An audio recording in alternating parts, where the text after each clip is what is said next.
Are you ready to become awesomer? Hello everyone, my name is Umar Hamid. I'm your host on the No Limit Selling podcast, where industry leaders share their tips, strategy, and advice on how you can become better, stronger, faster. Just before we get started, I've got a question for you. Do you have a negative voice inside your head? We all do, right? I'm going to help you remove that voice in under 30 days guaranteed. Not only remove it, but transform it. So instead of the voice that sabotages you, there's one that propels you to much higher levels of performance and success. There's a link in the show notes. Click on it to find out more. All right, let's get started. Hello, everyone. Welcome to another episode of the No Limit Selling podcast, where we interview really cool people and figure out what's going on inside their heads so we can grab that knowledge and share it with our listeners and our viewers. And today I have the privilege of having a dear friend on the show, Barry Williams. Barry Williams has been a principal of a school, leader of large organizations, philanthropic work, a Boy Scout, an Eagle Scout. Barry, welcome to the program. Thank you, Omar. Good seeing you. It's such a treat being able to kind of chat about leadership. For a long time now, I've been really interested in what happens at school and how it relates to business, because I've met a lot of women that used to be teachers and now are CEOs, and they're incredibly talented. And sometimes I ask them, did your training in elementary school with kids help you in dealing with the leadership team in your company? And they go, God, yes, it has helped a lot. So I thought it'd be great having you on the show and talking about your time as a principal in a high school and how that relates, the leadership lessons there, how they relate to what you did in your career, leading organizations of hundreds of people. Thank you. I will share with you, quite honestly, being a high school principal was one of my favorite jobs. And I've had a number of jobs, but in terms of being able to get really at the front line and working with students and teachers and parents, you're not going to find any better spot than to be as a principal. And I'll tell you a couple different reasons why. One, you have about 1,500 students there, which is a huge number of folks. And so you learn how to divide and conquer. So you try to get it to know as many different students as possible, but you do it by grade level. And so The students, I would start with the seniors because they were going to be the ones with me the least, and try to get to know them by name and by where they were going and other kinds of things. And then down to the freshmen. They were the ones that I worked on the last because I was going to have them much longer period of time. So let's pause there just for a second, Barry, because ultimately knowing someone, knowing their name seems like a trivial thing, but it's a really important thing. Why do you think that was important for you to do and for them to hear? So when you are anonymous, you can do all kinds of things because you believe that you can get away with that. And when students found out that I knew their name, knew where they lived, and may know their parent, then it was a whole different piece. Then I became very real to them, and they were very real to me. They were no longer just a face in the crowd. And so that took on a whole new way of dealing with students. I started by being out in bus stops, and those students that I didn't know their name, I would just ask them, son, tell me your name. Or, excuse me, tell me your name. I'd really like to know that. And they'd tell me that, and I'd practice hearing it in my head a few times to make sure I could identify the face with the name. And so that went on right from the beginning. I would say for at least the first 3 months of the school year, I went on looking at that kind of identification. And when I would see them in the hallway or in classrooms or in the cafeteria, I would say, hey, Umar, hey, good to see you. Glad you're here. Or if Umar came in a little bit late, I would say, Umar, I'm glad you made the choice to come to school. Now, how about tomorrow you come in a little bit earlier so you can be there on time for your first period class. So what's interesting is you were just using an example, using Umar as the name, but when you said, hello, Umar, my face went into a smile. It was just an automatic reaction when you hear your name. And one of the things I think is really important is intent. Like your intent clearly is to connect and to respect. And because of that, it's a totally different interaction, because you can have someone that just wants to remember names mostly record negative Right. stuff, and then you can just sense it. So how important do you think intent is in Oh, leading people? absolutely. Absolutely. Because, when I'm asking them their names, I tell them, I want to get to know as many different folks as possible. I like to find out who you are. So I could tell just by being at a bus stop what bus came from where, so I knew what neighborhood they lived in. So I had a general sense about them as an individual, but also just overall who they hung out with. You see kind of patterns of Oh, yeah. behavior kind of immerse. And so if there was some positive stars, I found those positive stars. If there were negative stars, I found those negative stars. And I worked with them to make sure that I especially learned who they were so that they would know that, hey, I'm invested with you. I want you to know that I'll make a connection, and the connection is going to happen before you're called in for something that you should not have been doing. Right. So were you a teacher before you were a principal? I was for a small period of time. I have a master's in counseling as well, so I went from being in the classroom teacher to being a counselor, and that's really where I learned how to be a much better and more effective listener to my students and to all people in general. Interesting. So as you were going through this high school experience as principal, who were your mentors? Who were people inspiring you to and guiding you to do a better job? So I had some leadership mentors. One was my area superintendent at the time, Evelyn Chapman. And I learned some really key things that made a lot of sense to me. For example, Evelyn would say, always start a meeting on time. Don't wait for people who are coming in late. You don't want to reward people for poor behavior. So they need to learn that, things are going. You need to be there on time. And so I carried that through, a couple of different schools where I was positioned. I remember one school when I was in Baltimore City.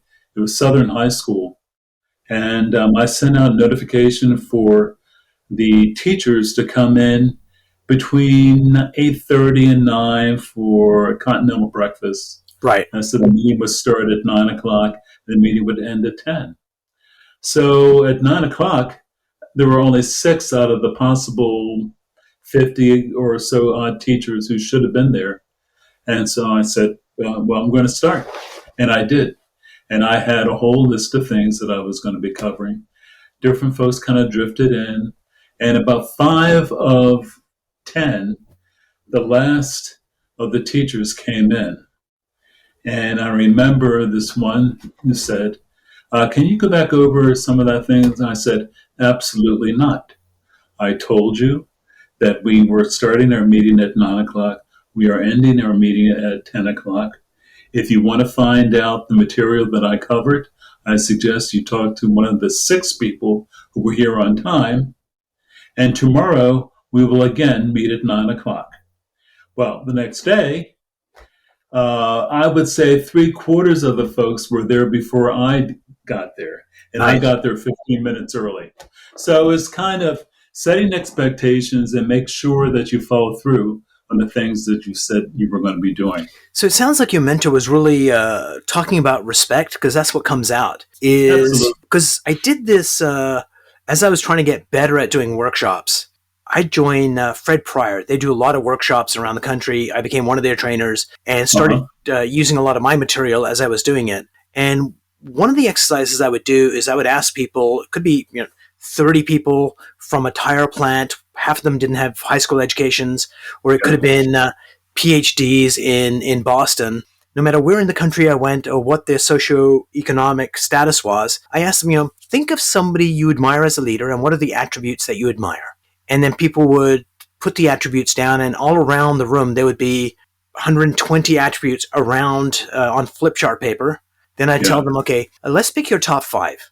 When you go to the one that you like the most, put 5 check marks next to it.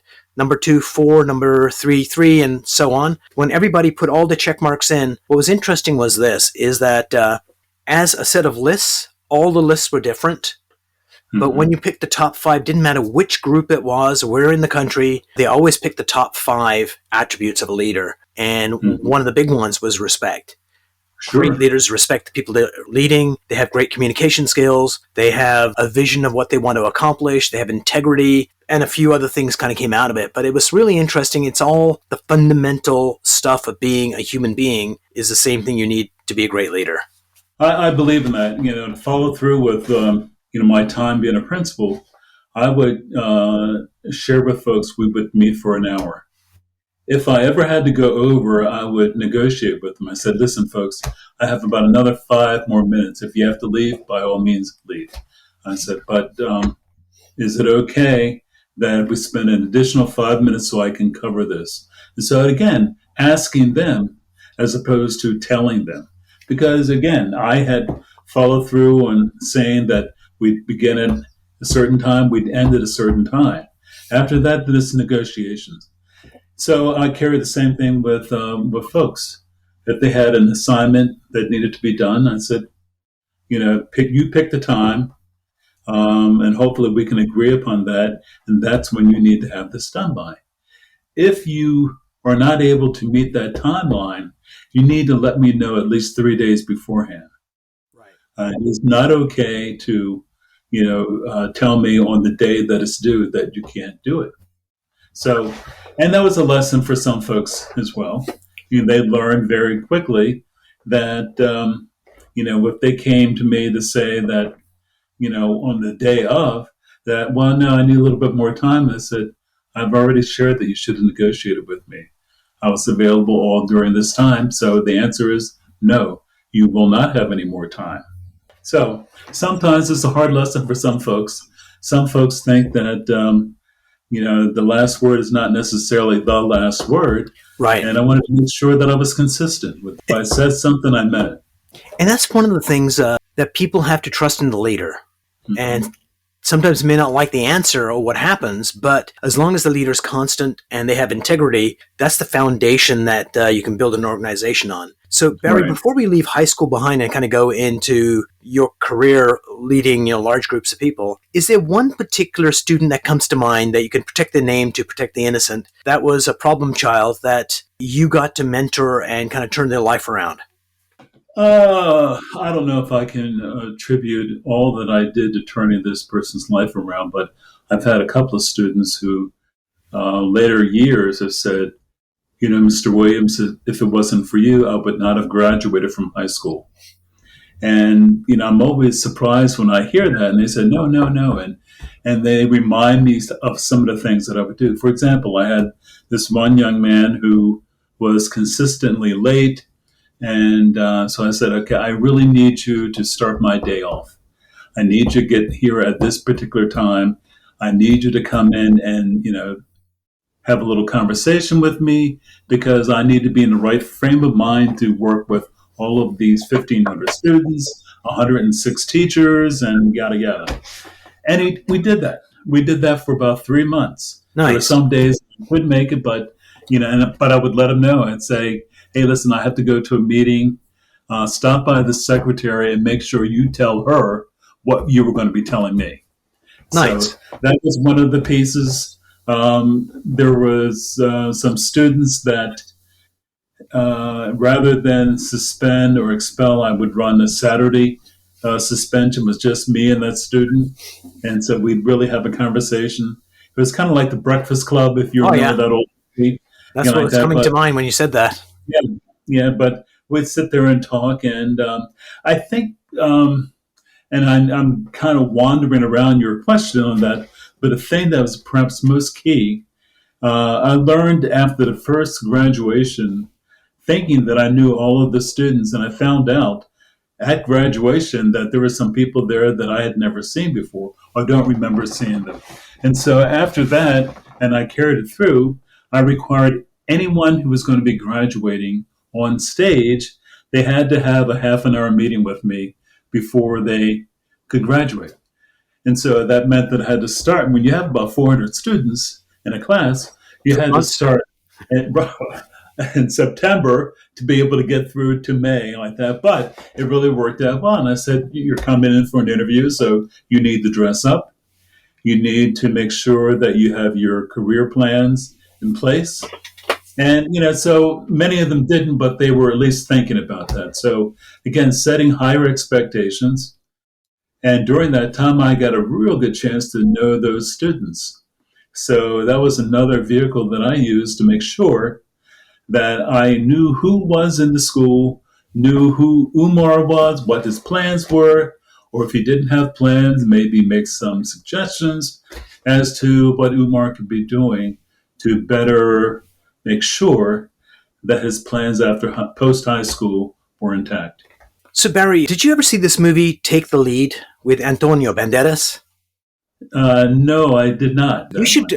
I'll send you a link. You should take a look at that. I'm sure it's streaming somewhere. It's based on Okay. a true story. This guy goes into Brooklyn High School, and there's some misbehaving kids there that he's Mm-hmm. encountered, at least in the movie. But in real life, he went to the school and he said, "I want to teach your children ballroom dancing."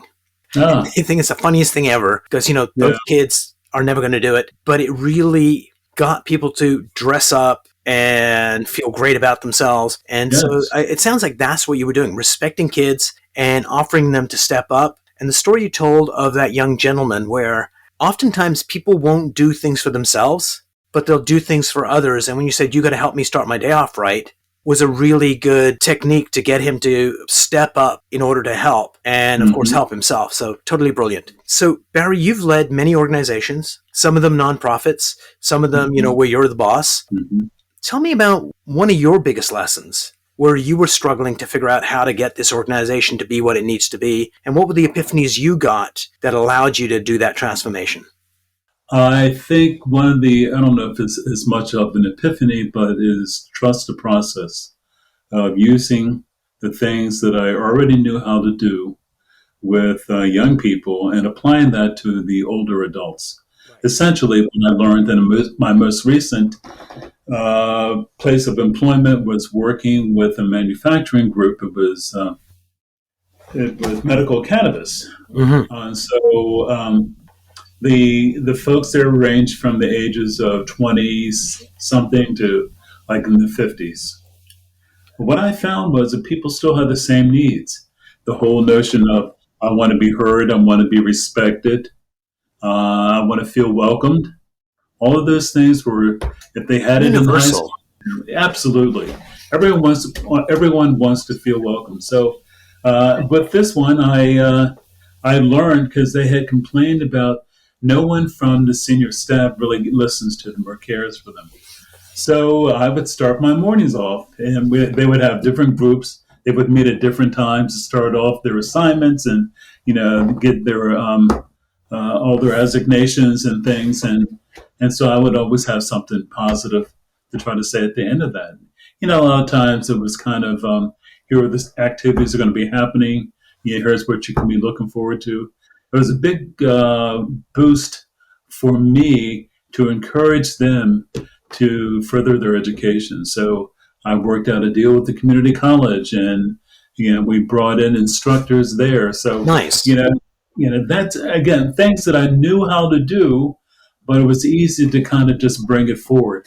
The biggest piece was to try to help the senior leaders know that actually this what I'm doing works, and so this is trust the process on this one there. Absolutely. And I think fundamentally what we've been talking about, whether you're in a relationship, a marriage, or their employees or their kids in school, the fundamental human need that we have to be heard. A Right. lot of things that I hear from people on exit interviews is that my manager was there, but wasn't listening.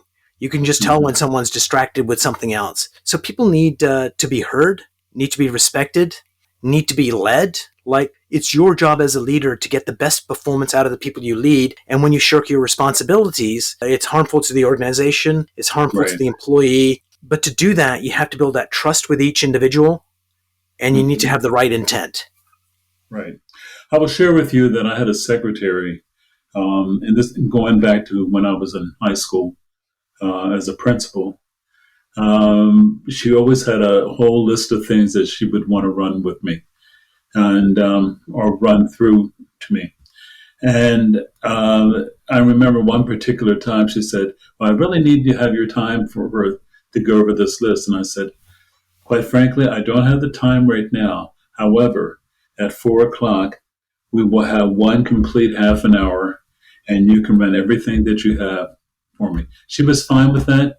I made sure at 4 o'clock I was there on time.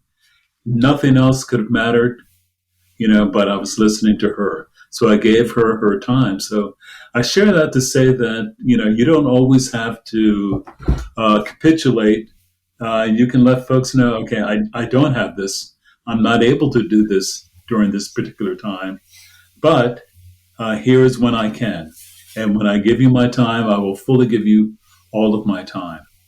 And it works. You just need to make sure that you follow through with that. You can't be telling folks you're going to be doing that and then not following through.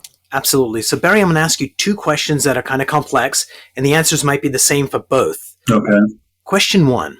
One of the problem areas for organizations is middle management, because people are in the working ranks and they kind of step up into a managerial role. And oftentimes that's troublesome for them because their coworkers are below them. And so what 3 pieces of advice would you give new managers that they should know that would help them become better managers? Seek out as much training as you can about leadership. Do not make the mistake of thinking that once you are a manager, that your former peers are going to be viewing you in the same way. They will not. Even though you may think that you haven't changed, they perceive that you've changed. Right. And so you need to be very much aware of that. And seek the advice of someone who has been in management for a longer period of time. Ask for feedback. Ask to be mentored. Huge. So here's the second question. Sometimes when we're doing a job for a while, we get into a rhythm or a rut, however you want to describe it. So for people that are managers, CEOs of companies, there's lots of things on their radar. What would be the 3 pieces of advice you'd give them to be better leaders so they can actually, and I'm talking about that human equation, how you get the most out of your people. What would be the 3 pieces of advice you'd give them? Seek the advice from your people, real advice, not just to feather your nest, to think that, I'm doing a really good job and tell me how good of a good job I'm doing, but really ask for something really, something that's really objective, that may be a little tough for you to hear. You have to put your ego aside for the sake of the organization. Right. I think that you need to be able to give feedback quickly to folks, even if it's not a positive one. You need to make sure that happens upon whatever the offense may be. Right. You need to give people feedback and accurately, but don't dwell on it. I believe in the minute manager kind of a thing. If you need to give people feedback, tell them what it is that you had expected. Tell them how they can remedy it, and tell them your expectations from there. You can do all of that in a minute. Brilliant. Barry, before we part company, is there one mind hack, one trick that you use to be more productive, happier, better looking? What would that be? I think that, when I was leaving the county executive asked for some advice. They said, you've been around for a long time, yada, yada. And I said, listen more, speak less. Words to live by. Yeah. Barry, thank you so much for being on the program. I really appreciate it. My pleasure. Always good seeing you, my friend.